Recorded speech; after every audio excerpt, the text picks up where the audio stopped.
여러분 반갑습니다. 대원교회 2024년 사순절의 깊은 묵상, 오늘 이제 사순절 31번째 날이고요. 오늘은 주의 인도하심을 온전히 따라가는 삶이라는 주제로 말씀 나누기를 원합니다. 이 한 주간 하나님을 따르는 삶이라는 주제를 가지고, 주간 주제를 가지고 말씀 묵상하고 있는데, 오늘은 그 하나님의 인도하심을 온전히 따라가는 삶에 관한 말씀이에요. 요한계시록 14장 4절 말씀입니다. 이 사람들은 여자와 더불어 더럽히지 아니하고 순결한 자라, 어린 양이 어디로 인도하든지 따라가는 자며 사람 가운데에서 속량함을 받아 처음 익은 열매로 하나님과 어린 양에게 속한 자들이니. 계시록의 말씀이고요. 오늘 이 계시록의 말씀에는 어떤 그 무리에 관한, 어떤 무리를 지칭하는 여러 가지 표현들이 등장하는 것을 볼 수 있어요. 하나님과 어린 양에 대해서, 이 무리들이 어떤 무리인가 하면 하나님과 어린 양에 대해서 신앙의 정절을 지키고요, 우상 숭배와 배교를 하지 않는 자들에 관한 설명, 모습이 나옵니다.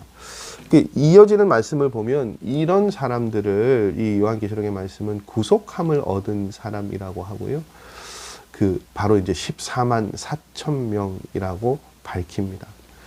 이런 사람들의 특징이 두 가지가 오늘 말씀에는 나오죠. 어떤 특징이 있냐면, 첫 번째 특징은 정결했던 자들이라는 점이에요. 이게 육적인 것도, 육적인 정결도 뭐 의미하겠지만, 영적인 그 정결을 의미하는 것이죠. 영적인 정절을 지키기에 최선을 다하고, 또 육신의 정절을 지킬 수 있도록 성령님의 인도하심을 따라서 그것을 제어하는 삶을 살았던 사람들이 이들이라고 이야기합니다. 두 번째, 이 사람들의 특성은 이 단어로 표현되어지죠. 예수 그리스도에 대한 절대적인 순종의 삶을 살았던 이들이라고요. 그러니까 성도는 그리스도의 인도하심에 대해서 어떻게 해요? 전적으로 순종하고 또 전적으로 신뢰해야 합니다. 왜냐하면 성도의 승리는요, 결국은 목자 되시는 예수님을 믿고 따를 때 그 승리가 가능하게 된 것이거든요. 그래서 여러분, 오늘 말씀은 그렇게 이야기를 해요. 그리스도인은 자신을 하나님께 온전히 드리고 세상으로부터 구별되어져서 하나님께 속하게 된 것을 나타내야 한다고요.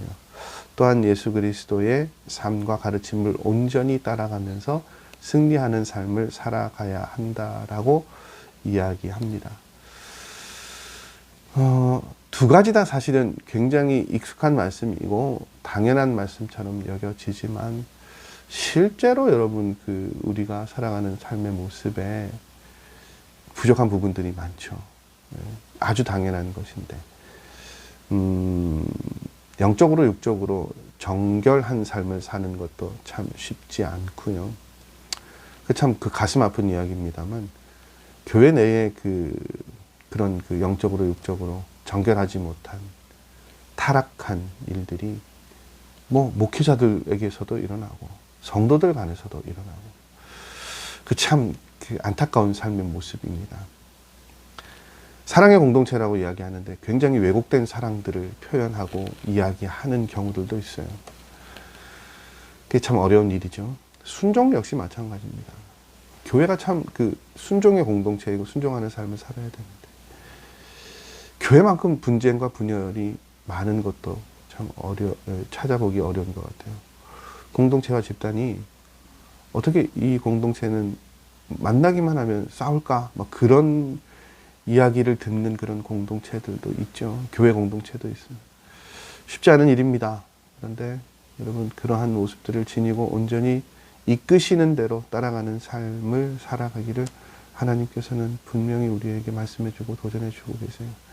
그러한 삶을 살았던 사람들이 구속함을 얻은 자 14만 4천 명이라고 얘기합니다.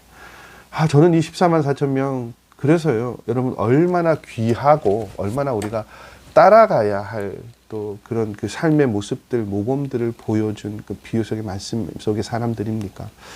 근데 정말 이 14만 4천이라는 숫자를 굉장히 왜곡되게 오용해서 그렇게 사용하는 단체들이 있죠. 참 안타까운 현실인 것 같아요. 여러분, 저와 여러분은 날마다 하나님의 말씀 이끄시는 대로 따라가는 삶이 될 수 있도록 그것들을 위해서 기도하는 삶이 되기를 원하고요. 다른 것 없어요. 오늘은 여러분 그냥 우리가 딱 한 가지 기도해야 됩니다.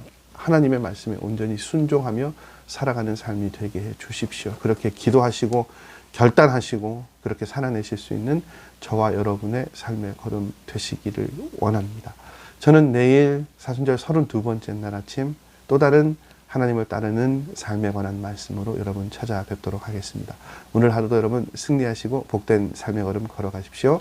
내일 뵙겠습니다, 여러분.